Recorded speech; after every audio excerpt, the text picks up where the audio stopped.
जय हिंद दोस्तों, स्वागत है आपका हमारे YouTube channel B N Singh classes में। इसके पहले वाले वीडियो में हम लोगों ने आपके फंडामेंटल राइट जो आर्टिकल 13 तक हम लोग बात कर चुके हैं। आज हम लोग बात करेंगे आर्टिकल 14।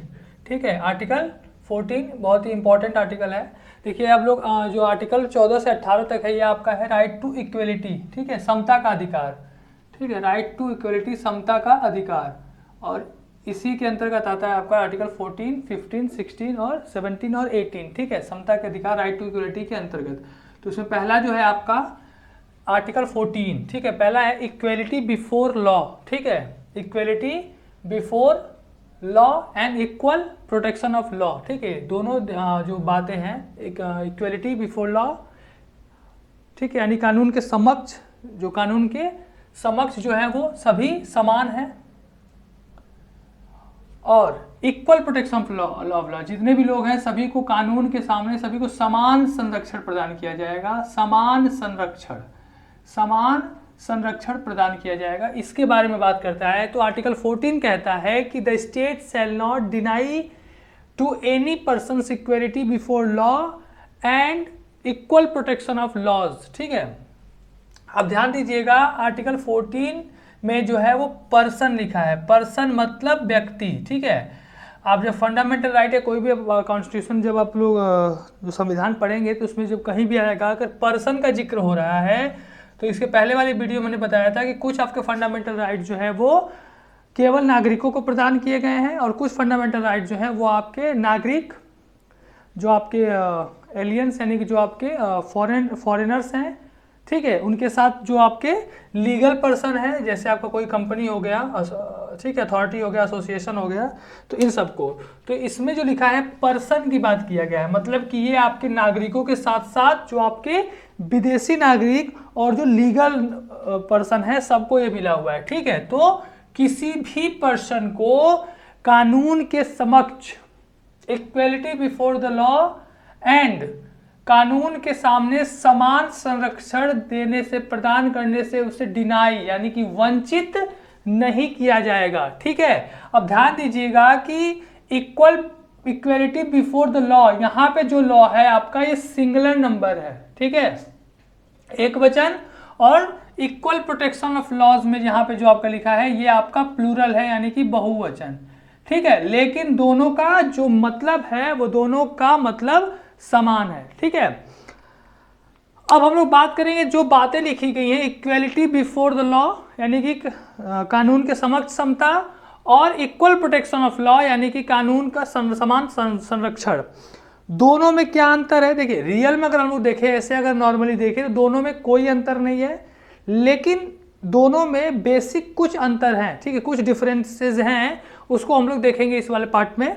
देखिए, जो आपका इक्वेलिटी बिफोर लॉ है, कानून के समक्ष जो समता वाली बात है, ये आपका ब्रिटिश ओरिजिन का है। ठीक है, ये ब्रिटेन से लिया गया है, ये ब्रिटिश ओरिजिन का है, और ये जो है वो स्टेट के लिए एक तरह से नेगेटिव है।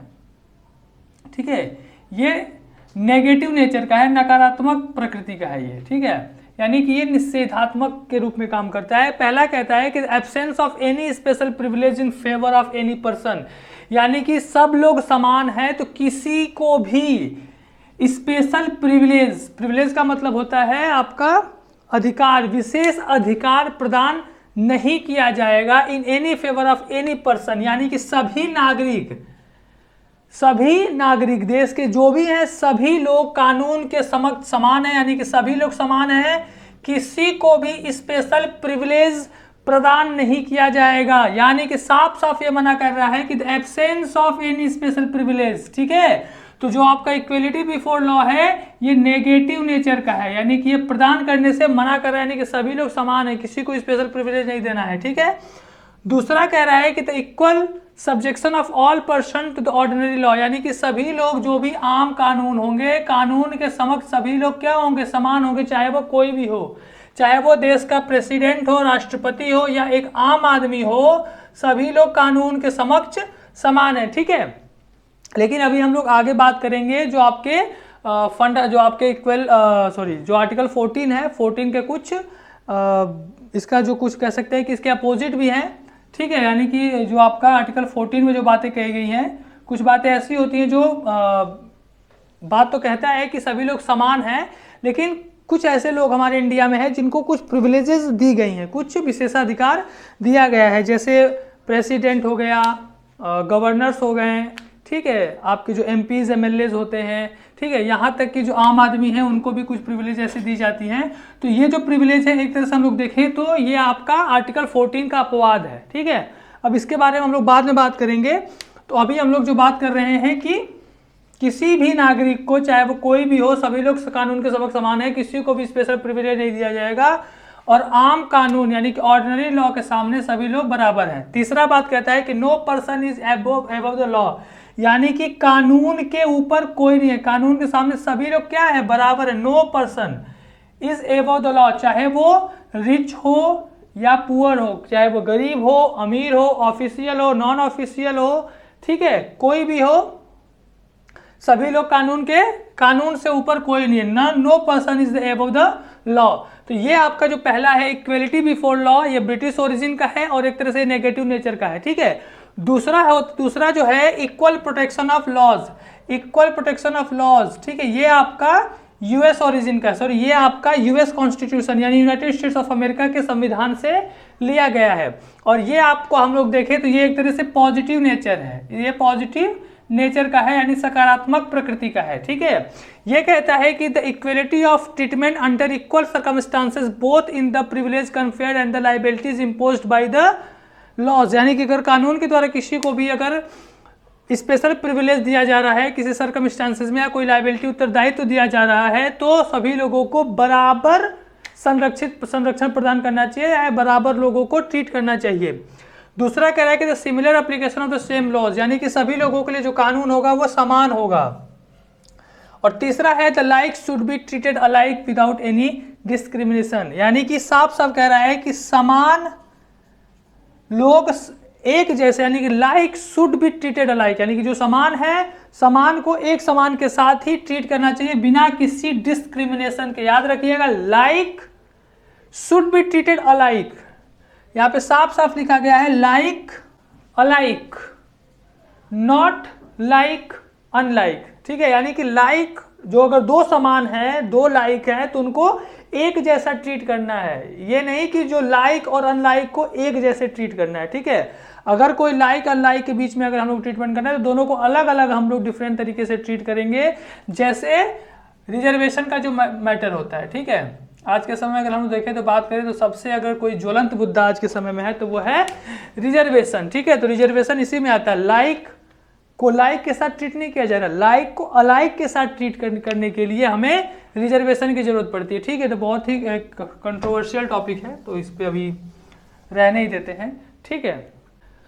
ठीक है, देखिए अगला है रूल ऑफ लॉ, ठीक है, विधि का शासन, विधि का शासन, ठीक है।